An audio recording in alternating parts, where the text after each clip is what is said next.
Hi, this is Barrett from Rhinestone Alphabets, and I'm on my iPad and looking at the Blueberry free font download. So once you go through the purchase process, it doesn't cost anything. You are going to get a download link.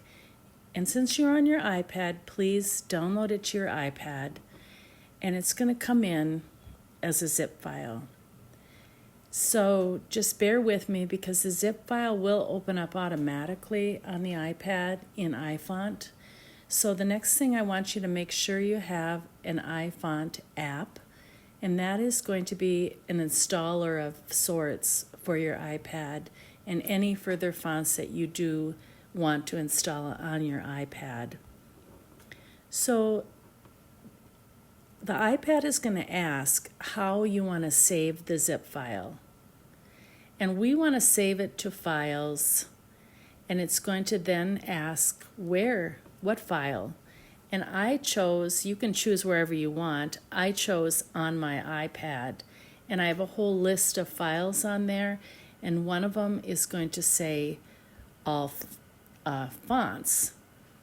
So this is where I'm going to save it at all fonts, so that when I go into my iFont app, at the top you're going to see import. If you press the import button, it's going to take you to the different places that could have something for you, a font, and all fonts is going to be listed there.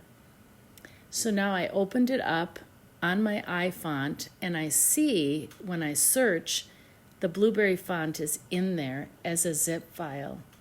If I click on that, it's going to open up and show me the two fonts. Now again, we are in iFont, and the two fonts are there, but only one of these is for your iPad, and it's the AIP. So let's deselect the A58. We don't need that.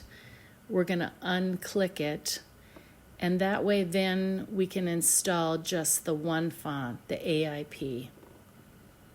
And once you have installed it, you've gone ahead and installed the AIP 54 Blueberry.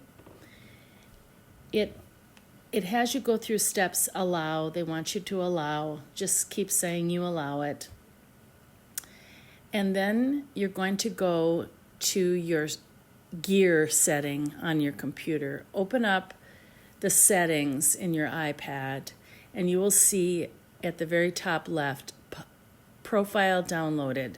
Click on that, and it's going to open up a permission to install this font. So you're going to enter your passcode, and once you enter it, it's going to allow you to install the font. And that's all there is to it. Once it's installed, you're going to be able to open up Cricut Design Space and locate the font. So under Cricut, you're not going to find it, but under System in the Cricut Design Space, there it is. And that's all there is to it. If you have any questions, please email. Thanks.